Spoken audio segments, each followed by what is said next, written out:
Hey, welcome to week 4 out of my 4-week program. Today we're going to cover posture deviations of the lower extremity, the knee, the ankle, and the foot. And we're just going to jump right in, and I'm going to show you an example here of the proper alignment of the knee, ankle, and foot. Ideally, we want to see that knee joint pointing straight ahead, with that kneecap pointing straight ahead, knee stacked right over the ankle, and the foot pointing straight ahead. And one of the ways that we can see posture alignment being off or misaligned in the lower leg is external rotation of the femur. And we can see here in this picture an everted foot.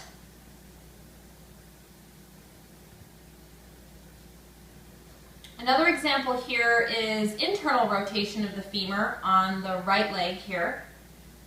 And this person also has an everted foot on both sides. This is also a great example of something called tibial torsion, where the femur points in one direction and the foot points in the opposite direction.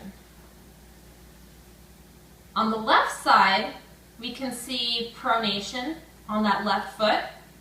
In other words, that foot is flat and the foot is rolling in towards the medial part of the foot. So those are some different ways that the lower extremity can be out of alignment. There's lots of other ways that we can see misalignments in the lower extremity. We're not going to cover all of them. Today I'm going to show you 3 exercises that you can do to actually correct those misalignments. What you're going to need is a strap and a block. We're going to start off with prone abduction. So you're going to place that block between your feet, and you're going to get into that prone position on your belly with your head resting on your hands. You want your ankle joint stacked right over your knee and the soles of your feet parallel with the ceiling. So you're going to pull your toes back and you're going to press and release into that block. Hold each press for about 1 second. And it's important that you press through the whole side of your foot, the heel and the ball of your foot. Here we're targeting the glutes. So if you don't feel it in your glutes after about 10 presses, if you don't start to feel it, you're going to spread your knees apart and keep pressing until you start to feel some activation in your glutes. I want you to do about 60 of those.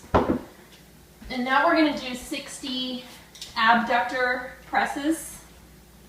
So you're going to take a strap and place it around your ankles. You don't want a stretchy strap. For this one, you want a strap something like this, like nylon, or even a belt will do. And you're going to want to measure about 1.5 fists to 2 fist widths between your heels. You're going to get back into that prone position, and this time you're going to press out against the strap. Hold each press for a count of 1. And this exercise is going to target lateral hip stabilizer muscles, so you should feel this in your hips. And I want you to do about 60 of those. The third exercise is called foot circles and point flexes. You're going to lay back and interlace your fingers behind your knee. And you want your opposite foot to point straight up towards the ceiling, and you want your knees and ankles right in line with your hips. You're going to interlace your fingers and circle your foot going in one direction 20 times. And while you do those circles, you want to pretend that you're scraping out the inside of an ice cream bowl. So we don't want to see any rotation like this. We want to see all of the movement coming from your ankle. And if I were to stand over you and place my finger right here on your tibia, I would want to see that tibia bone actually rotating in and out. So you want to try to create some movement in that lower leg bone with the rotation of your foot. So there's a lot more going on here than just ankle mobility. After you finish 20, I want you to switch and go the other way, 20, and then 20 point flexes. On the point flex, you're going to focus on getting all of your toes pointing and flexing at the same time.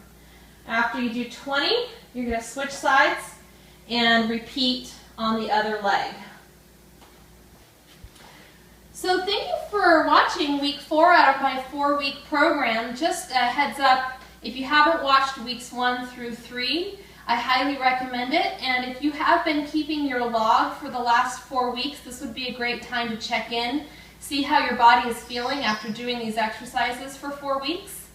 And my recommendation is to pick the exercises that you found to be most effective and to continue doing those on a daily basis. This program requires regular maintenance to continue to get the results. If you have any questions, let me know. Thanks.